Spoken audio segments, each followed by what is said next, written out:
Syrian Democratic Forces SDF fighters ride atop of military vehicles as they celebrate victory in Raqqa, Syria, on October 17, 2017.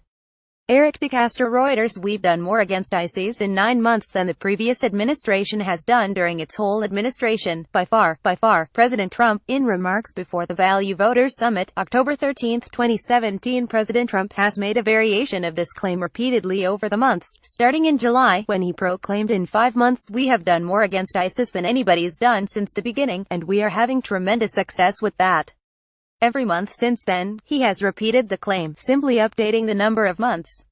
For instance, on September 7, he said, "We have done better in 8 months of my presidency than the previous 8 years against ISIS." Never mind that the Islamic State terror group emerged as a significant force in Iraq and Syria in 2013, when it captured and raised its flag over Fallujah. Now, in the wake of the terror group's loss of its de facto capital of Raqqa, Syria, the president is taking yet another victory lap. It raises the question, has the Trump administration done more in its short term in office than the administration of Barack Obama? The facts: the Islamic State can ultimately be traced back to a group called Al-Qaeda in Iraq, which was started by a Jordanian terrorist named Abu Musab al-Zarqawi, and arose in response to the U.S. invasion of Iraq in 2003. Trump supported the invasion of Iraq, though he falsely denies that now. Eventually, Al-Qaeda in Iraq had more or less petered out, but the civil war in Syria that started in 2011 breathed new life into what had become a moribund organization, since it led to a vacuum of governance in the country.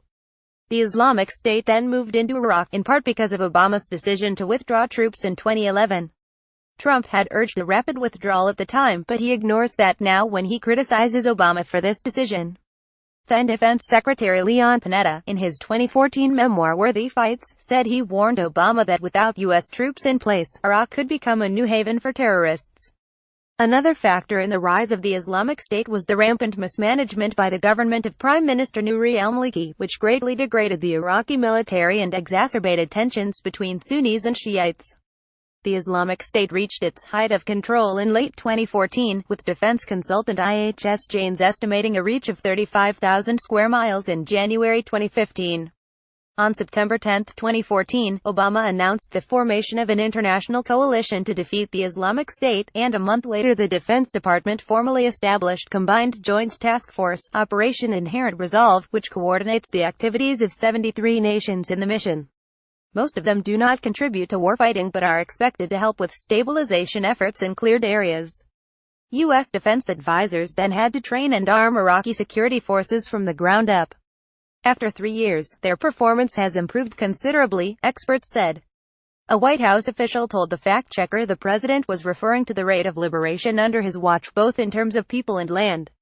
From September 2014 through January 2017, land was liberated at a rate of 1,071 miles a month, versus 2,330 a month under Trump, he said. By the time Trump took office, Islamic State territory had fallen to 23,000 square miles, according to Janes. As of June of this year, the Islamic State controlled 14,000 square miles, and it has fallen further since. Far more of the liberation of territory, in square miles, took place before Trump took office, including the recapture of East Mosul as well as cities across Anbar province, Fallujah, and key Syrian cities such as Manbij that controlled the Turkish-Syrian frontier.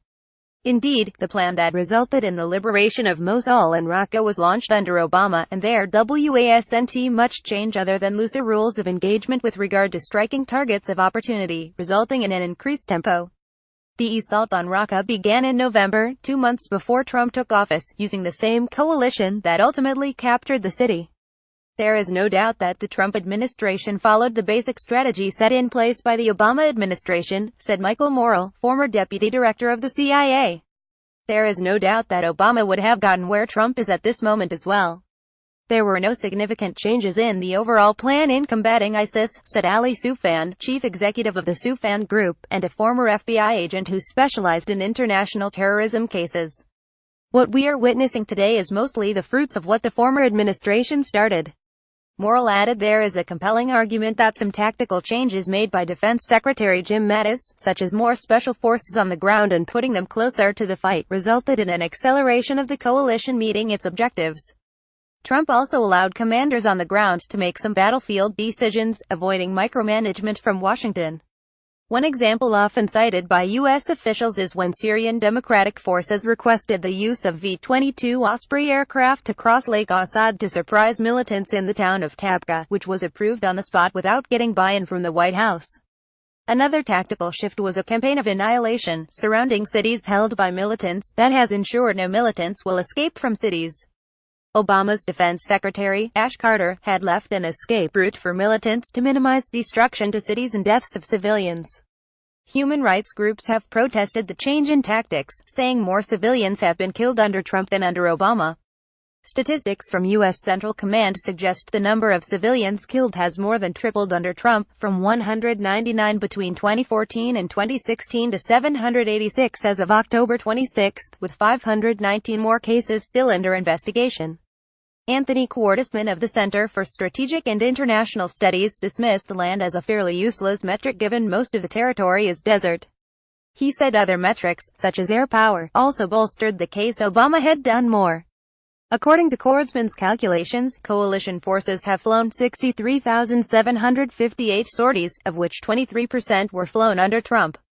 As for air munitions used, coalition forces dropped 65,731 in 20,142,016 versus 36,351 in 2017. That amounts to 36% under Trump. Obama set up virtually all the structure that did the key fighting under Trump, Quartisman said. He attributed Trump's claims of dramatic success as akin to saying nothing happened in Europe until the Allies in the West crossed the Rhine and entered Germany on March 7, 1945.